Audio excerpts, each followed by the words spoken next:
అందరికీ నమస్కారములు. ఈనాటి చేసిన పిమ్మట పూలమాలంకృతులు చేయవలసిందిగా జ్యోతిరావు పూలే చిత్రపటానికి పూలమాలలు వేయాల్సిందిగా కోరుచున్నా. పూలమాలంకృతులు చిత్రపటానికి పూలమాలలు వేయాల్సిందిగా కోరుచున్నాం. Thank you sir. అలాగే కోరుచున్నాం. అలాగే వివిధ సంఘ ప్రతినిధులు కూడా వేసి ప్రధానులు కట్టించవలసిందిగా కోరుచున్నాం. ఈనాటి కార్యక్రమం పూలమాలంకృతులు అయిన ప్రతిభ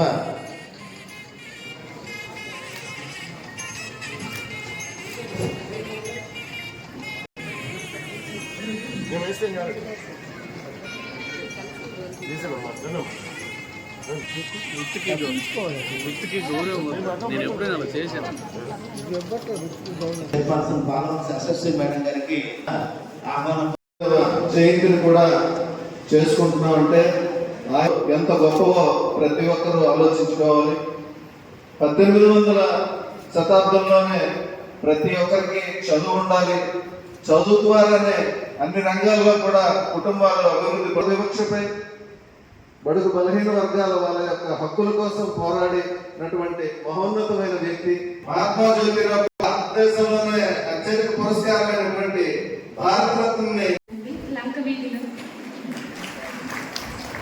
సంక్షేమ అధికారి వారిని ప్రారంభించాల్సిందిగా కోరుతున్నాను. మరియు ఈడీబీసీ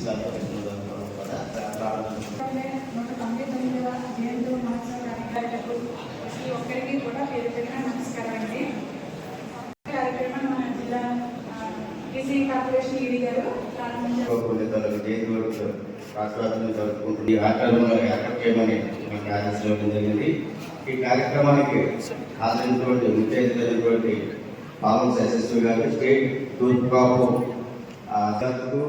మా సిబ్బందికి వేడుకలందరూ కూడా నమస్కారం తెలియజేస్తూ మరి ఈ కార్యక్రమం మరి ప్రత్యేక కూడా జరుపుకుంటున్నాం.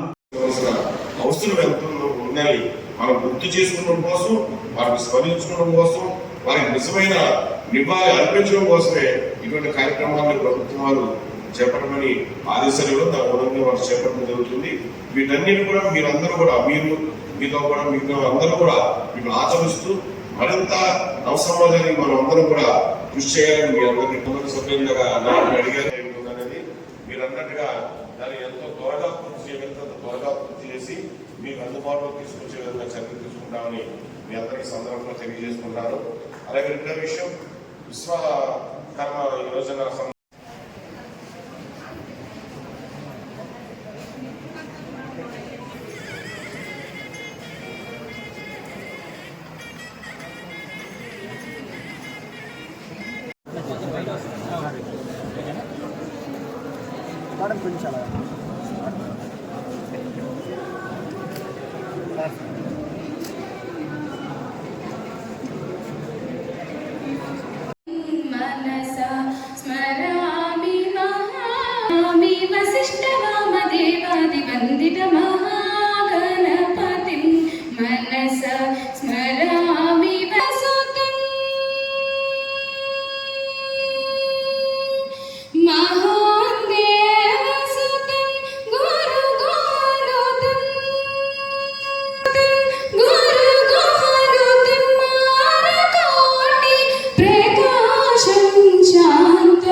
ఒక్కసారిగా హృదయం ద్రవించింది. అప్పుడు నేను ఎవరికి ఒక పూలు అమ్ముకునే వాడి కొడికి ఏ బ్రిటిష్ వారు అన్నారు, వాళ్ళ పోటీగా మాట్లాడిన దాటిగా మాట్లాడారు. మన దేశంలో వనరులు ఉన్నాయి, అందరూ ఉన్నాయి, కానీ ఒకటి నా వేద మనలో సంఘీభావం లేదు. ఒకరు ముందు వెళ్తే ఒకరు వెనక్కి వెళ్తారు, ఒకరు అటు వెళ్తే ఇటు వెళ్తారు. అందరినీ సమభావంతో చూసినప్పుడు నేను నీవు తారతమ్యానికి నా మొట్టమొదటి ఆశయం ఒకటి, అనాథ అనాథని తలుపులు వేసి అనిపించారు. వాళ్ళ కోసం బాలికలకు వసతులు ఏర్పరిచారు. ఈ దేశంలో ఉంటే ప్రతి వారు కూడా హక్కుదారులే. జనమే జన్మభూమి స్వర్గానికి జరిగే చేయడం. కానీ ప్రపంచంలో తాను ఎంచుకునేది ఒక్కటే భారత మాత. ఏ దేశానికి అమ్మ పేరు లేదు, కానీ మన భారతదేశానికి పేరు. మరి మనం జ్యోతిబా ఫూలే గారి జయంతి రోజున ఈరోజు మనందరం ఇక్కడ కూర్చోవడం మన అదృష్టంగా భావిస్తున్నాం. ఎందుకంటే ఆయన జ్ఞాపికలు, ఆయన గురించి మనకి మాట్లాడే అవకాశం అనేది మన అదృష్టం. అయితే 199 సంవత్సరాలు ఆయనకి ఉండుంటే ఈరోజు ఆయన 199 సంవత్సరాలు ఆయన సోషల్ జస్టిస్ గురించి ఒక సంఘ సంస్కర్తగా, ఒక లీడర్గా, ఒక యాక్టివిస్ట్ గా, క్యాటలిస్ట్ అనే వర్డ్ నేను వాడడం అది ఈ రోజుల్లో వేరేలా వాడుతున్నారు. ఎందుకంటే ఇవన్నీ మనం చెప్పుకుంటే 200 సంవత్సరాల క్రితమే మహిళల గురించి, వాళ్ళ సోషల్ జస్టిస్ గురించి, అన్టచబిలిటీ గురించి మాట్లాడారంటే నిజంగా ఆయన మహాత్మా అని నిజంగా అన్నారు అంటే చిన్న విషయం కాదు. అది ఆయన అదృష్టం. ఆయన గురించి మనందరం ఈరోజు అనుకోవడానికి ఇంకా అదృష్టంగా భావిస్తున్నాం. అయితే పెద్దలు చెప్పారు, ఊరికినే కాదు, పెన్ను కంటే కత్తి కంటే పదునైనది పెన్ను. నిజంగా కత్తి కంటే పదునైనది పెన్ను.